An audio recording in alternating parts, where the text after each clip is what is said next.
एक गांव में बहुत सारी गायें होती हैं। एक से बढ़कर एक सुंदर, सुशील और नटखट गायें थीं। उन्हीं में से एक गाय थी जिसका नाम राधा था। वो सब गायों में से सुंदर और अद्भुत थी। गाय के झुंड में वो सबसे अलग दिखती थी। सबकी आपस में बहुत अच्छी दोस्ती थी। जब भी वो घास चरने जाती तो सब एक साथ जाती। राधा और श्याम एक दूसरे से बहुत प्यार करते थे। इस बात से चमकी को बहुत जलन होती थी क्योंकि वो भी श्याम से प्यार करती थी। चमकी ना तो देखने में सुंदर थी और ना अपने काम से। वो बहुत बुरी गाय थी। राधा से बहुत जलती थी। वो दोनों को अलग करके श्याम को किसी भी हाल में पाना चाहती थी। मुझे बहुत बुरा लगता है। सब इस राधा के आगे पीछे घूमते हैं। इसी ने मुझसे श्याम को छीन लिया। अगर ये ना होती तो श्याम आज मेरा होता। लेकिन मुझे हार नहीं माननी है। मुझे किसी भी तरह इस राधा को अपने रास्ते से हटाना होगा। चमकी राधा के पास आती है और उसकी अच्छी सहेली बनके और उससे बात करती है। राधा, अरे ओ राधा। हाँ चमकी, बोलो, तुमने मुझे बुलाया? मैं क्या कह रही थी, हमारे जंगल में तो घास खत्म हो गई है।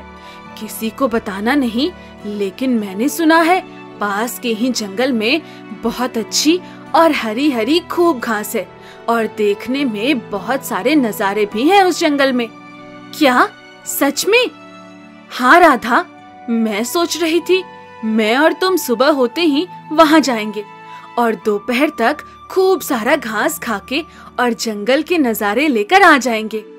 क्या अकेले जाने की बात कर रही हो तुम? हम सब गाय और बैल हमेशा एक साथ बाहर निकलते हैं। क्या तुम्हें नहीं पता, एक दूसरे के बिना कभी अकेले बाहर नहीं गए। घास के लालच में अगर अकेले जाएंगे तो ये सबके साथ गद्दारी होगी। और वैसे भी श्याम अभी यहाँ नहीं है, कहीं बाहर गया है। उसको बताए बिना मैं नहीं जा सकती।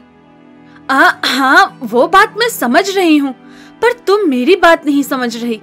एक बार जाने से किसी के साथ कोई गद्दारी नहीं है।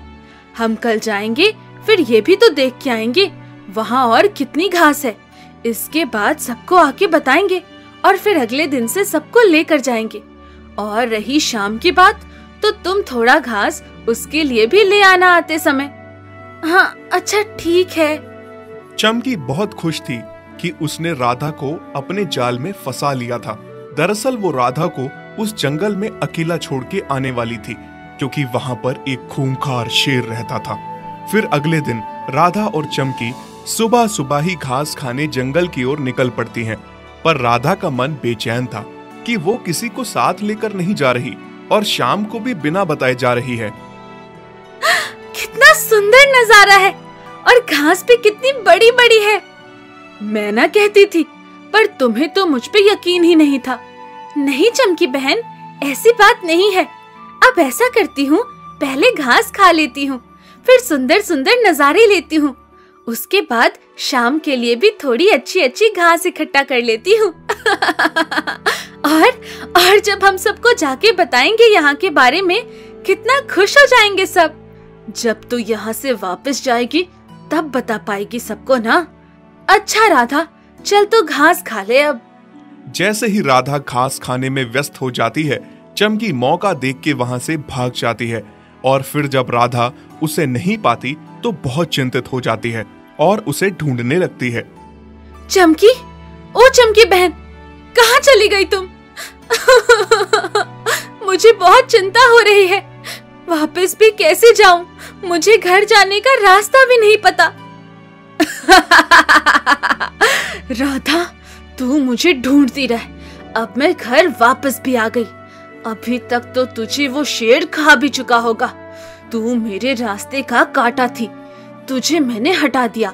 अब मेरे और शाम के बीच कोई भी नहीं आ सकता।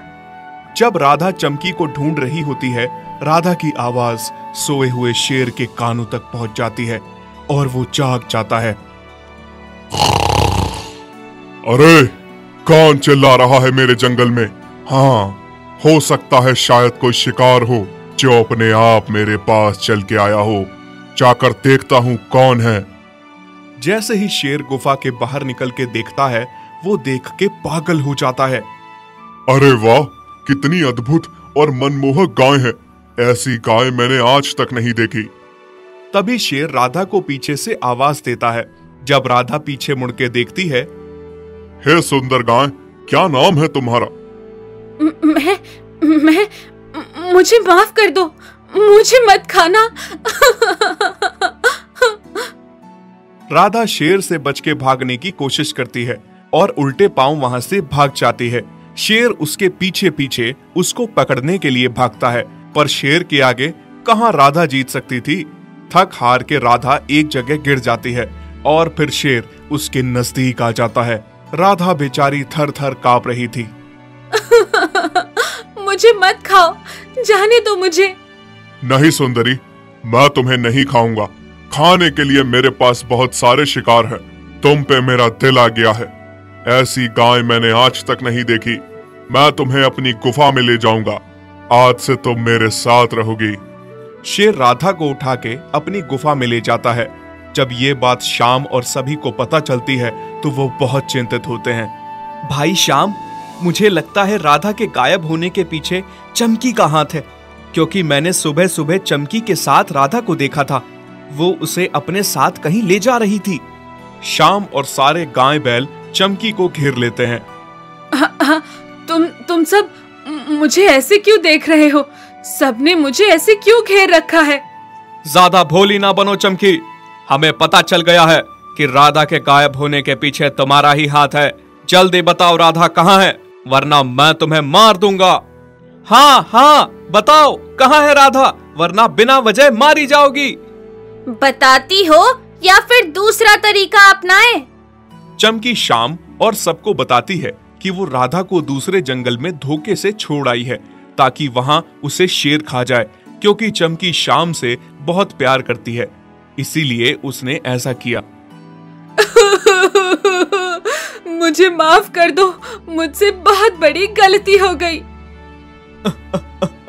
राधा, अब मैं क्या करूं? पता नहीं तुम जिंदा भी हो अभी तक या नहीं। नहीं श्याम, तुम ऐसा ना सोचो। मैं अभी अभी देख के आई हूँ। शेर ने राधा को अपनी गुफा में कैद करके रखा है। राधा जिंदा है। मैं अपनी आंखों से देख के आ रही हूँ। क्या तुम सच कह रही हो? बिल्कुल सच कह रही हूँ। हिम्मत रखो श्याम, सब ठीक हो जाएगा। ऐसे कुछ ठीक नहीं होने वाला है। मैं राधा को वापस लेने शेर की गुफा में जाऊंगा। क्या? पर कैसे? शेर की गुफा में जाना मतलब अपनी मौत को न्योता देना। हाँ श्याम, तुम कैसे जाओगे शेर की गुफा में? वो सब तुम मुझ पे छोड़ दो और बस तुम सबको मेरा साथ देना होगा। हाँ, हम तुम्हारा साथ देंगे, पर तुम जाओगे कैसे?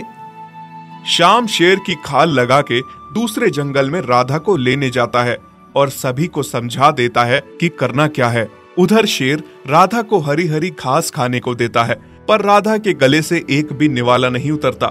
वो बहुत उदास थी और रोए जा रही थी कि पता नहीं वो कभी श्याम के पास वापस जा पाएगी या नहीं। इधर श्याम शेर की खाल में शेर की गुफा के बाहर मरे हुए खरगोश का शिकार करने का नाटक करता है। हैं? कौन है मेरी गुफा के बाहर? शेर बाहर आके देखता है कि कोई दूसरा शेर खरगोश का शिकार कर रहा है। कौन हो तुम? आज तक तो यहाँ तुम्हें नहीं देखा। इस जंगल का एक ही शेर राजा है और वो हूँ मैं। फिर तुमने यहाँ आने की हिम्मत कैसे की? नहीं नहीं मालिक, मैं भला एक मामूली और कमजोर सा शेर। आपके आगे मेरी क्या औकात। आप तो बड़े दयावान बलवान हैं। आपके किस्से दूर दूर तक सुने हैं। शेर अपनी तारीफ सुन के बहुत खुश हो जाता है। मालिक, मैं दूसरे जंगल से आया हूँ। वहां मेरे साथ बहुत गलत हुआ। मुझे सबने कमजोर देख के वहां से निकाल दिया। मैंने सुना है आप बड़े दयालु हैं, इसीलिए आपकी शरण में आया हूँ। मैं आपके लिए रोज शिकार लेकर आऊंगा। बस आप मुझे अपनी शरण में थोड़ी सी जगह दे दीजिए। शेर अपनी तारीफ किसी दूसरे शेर के मुंह से सुन के बहुत खुश था। वो उसे अपनी गुफा में रहने की इजाजत दे देता है। फिर रात में जब शेर शाम का लाया हुआ शिकार खरगोश खाने लगता है। ये लो, थोड़ा सा तुम भी खा लो। नहीं नहीं मालिक, मुझे अभी भूख नहीं है। मैं बाद में खा लूंगा। ठीक है, तुम्हारी मर्जी, मत खाओ। जैसे ही रात को शेर सो जाता है, शाम मौका पाते ही राधा के पास जाता है, पर राधा उससे डर जाती है कि शायद कोई दूसरा शेर उसे खाने आया है। मुझे मत खाओ, छोड़ दो मुझे। चुप करो राधा, शेर जाग जाएगा। मैं तुम्हारा शाम हूं, शेर की खाल में। शाम खाल उतार के फेंक देता है और राधा शाम को देख के खुशी से पागल हो जाती है और खुशी से शाम को गले लगा लेती है। अच्छा, तो मेरे साथ धोखा? शेर की खाल में एक बैल? मुझे बेवकूफ समझ रखा है क्या? मैं तो तभी समझ गया था जब तुमने खरगोश का मांस खाने से इनकार किया था, क्योंकि कोई भी सामने आया हुआ शिकार नहीं छोड़ सकता। तुमने यहाँ आने की हिम्मत तो कर ली, पर अब वापस नहीं जाओगे। अरे ओ कायर शेर, अगर हिम्मत है तो पकड़ के दिखा। तेरी इतनी हिम्मत कि तू एक शेर को ललकार रहा है? भागो राधा। शेर राधा और शाम के पीछे खूब भागता है, पर शाम शेर को ठीक उसी जगह ले जाता है जहां उसने बाकी जानवरों को बुला रखा होता है। सारे जानवर एक जगह इकट्ठा होते हैं। तभी शेर राधा और शाम के पीछे भागते भागते एक गहरे गड्ढे में गिर जाता है, जो गड्ढा सारे जानवरों ने मिलकर शेर के लिए खोदा होता है। शेर उसमें गिर जाता है। निकालो मुझे, निकालो यहाँ से। बलवान शेर, अब तुम यहीं मरोगे। मेरी राधा को कैद करके रखा था ना तुमने, अब हम तुम्हें यहीं दफना देंगे। सारे जानवर मिट्टी फेंक के शेर को जिंदा दफना देते हैं। नहीं, ये दोस्ती हम नहीं तोड़ेंगे, तोड़ेंगे दम मगर तेरा साथ ना छोड़ेंगे। हिंगा और सिंगा दो बैल हैं, दोनों बहुत ही गहरे दोस्त हैं। उन दोनों में इतना प्यार है कि एक दिन भी एक दूसरे के बिना नहीं रह सकते। हिंगा सेठ के यहाँ ट्रक चलाने का काम करता है। वो माल की सप्लाई एक शहर से दूसरे शहर करता है, और सिंगा एक ढाबे पे काम करता है जहाँ वो डोसा बनाने का काम करता है। दोनों अच्छे होने के साथ साथ अय्याश भी बड़े थे। छुट्टी के दिन दोनों खूब पार्टी करते और दारू पीते, और जो भी सुंदर गाय दिख जाती तो उसके पीछे लग जाते और घूमते फिरते। अरे ओ सिंगा, कल का क्या प्रोग्राम है भाई? फिर किस बारे में बात कर रहे हो तुम? कल छुट्टी है, दारू पार्टी के बारे में बात कर रहा हूँ, और चमकी को घुमाने के बारे में सोच रहा हूँ मैं। अरे ओ भाई, तू चमकी की तरफ देखना भी मत, वो मेरी पसंद है, मैं उसे पसंद करता हूँ। चल ठीक है, कल चमकी से पूछ के डिसाइड करते हैं, वो जिसके साथ जाना चाहे। अगले दिन दोनों दोस्त तैयार होकर खूब सारी पार्टी करते हैं। उसके बाद चमकी से मिलने जाते हैं।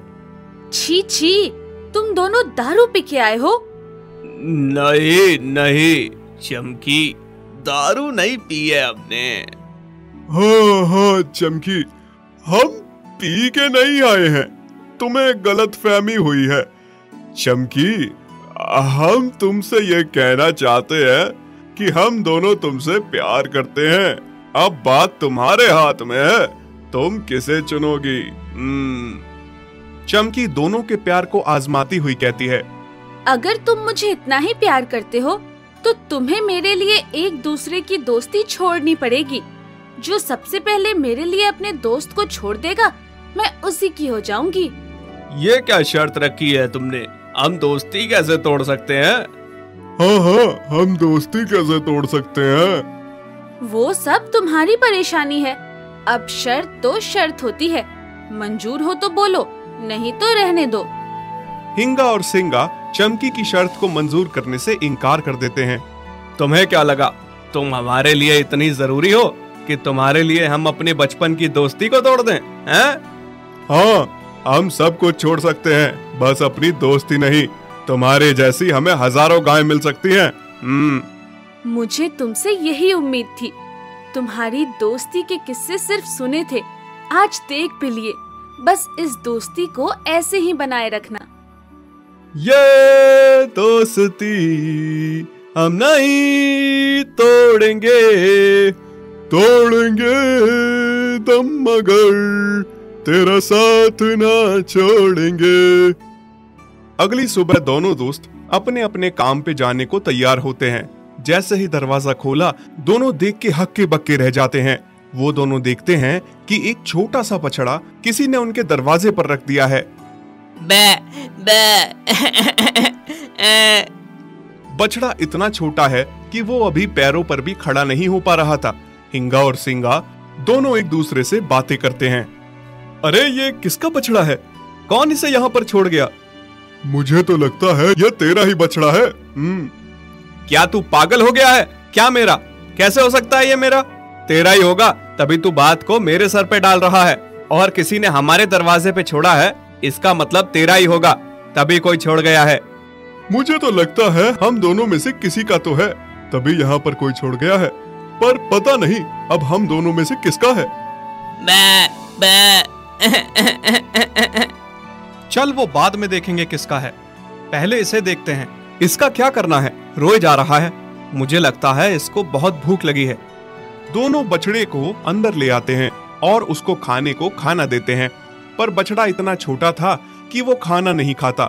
फिर वो दूध की बोतल लेकर उसे दूध पिलाते हैं। दोनों बछड़े को संभाल के थक चुके थे। बछड़ा दोनों को ही दिन रात सोने नहीं देता था, दोनों की ही नींद हराम कर दी थी।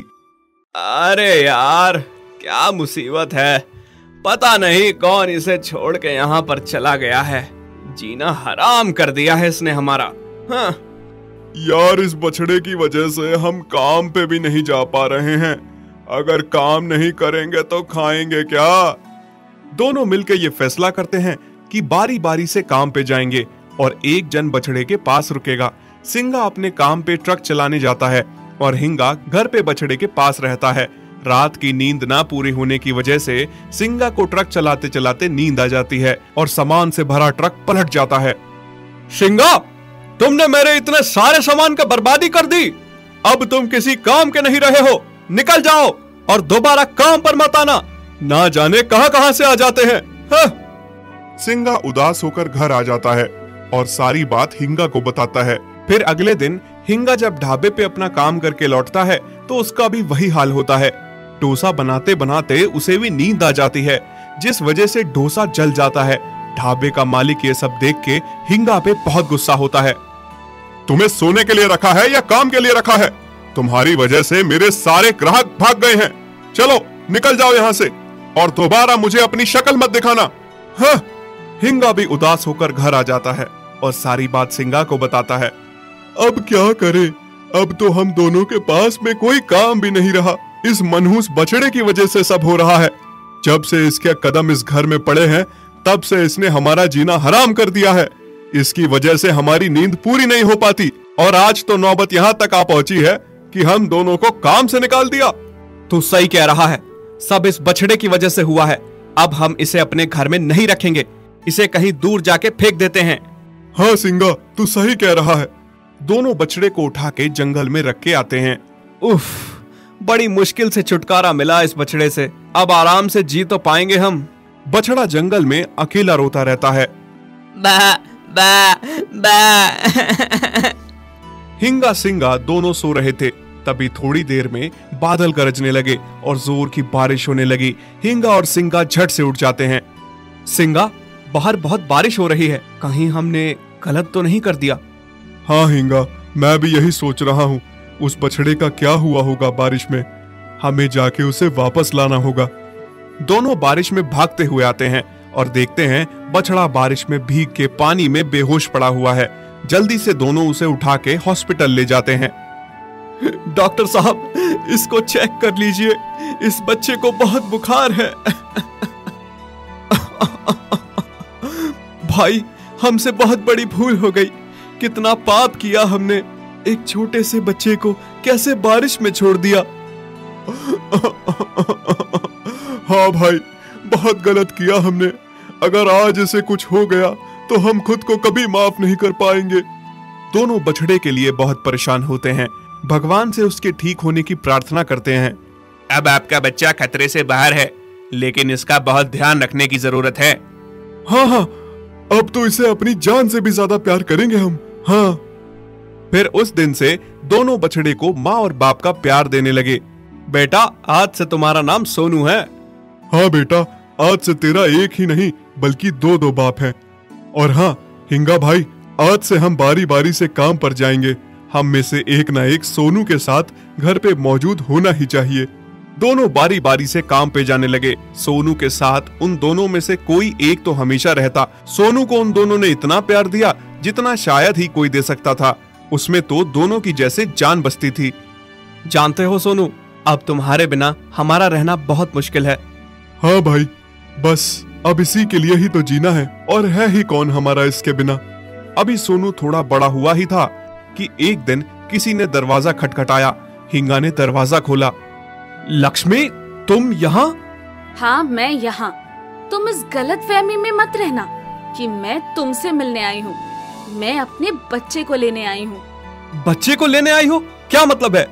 जो तुम्हारे घर में बच्चा है वो मेरा है, और आज मैं उसे लेने आई हूँ। क्या? तुम्हारा बच्चा? इसका तो ये मतलब हुआ कि ये मेरा और तुम्हारा बच्चा है। तुम्हारा नहीं, सिर्फ मेरा। तुमने तो इस बच्चे को उसी दिन मार दिया था जिस दिन मुझसे शादी करने के लिए मना किया था। भाई कौन है? किससे बात कर रहे हो?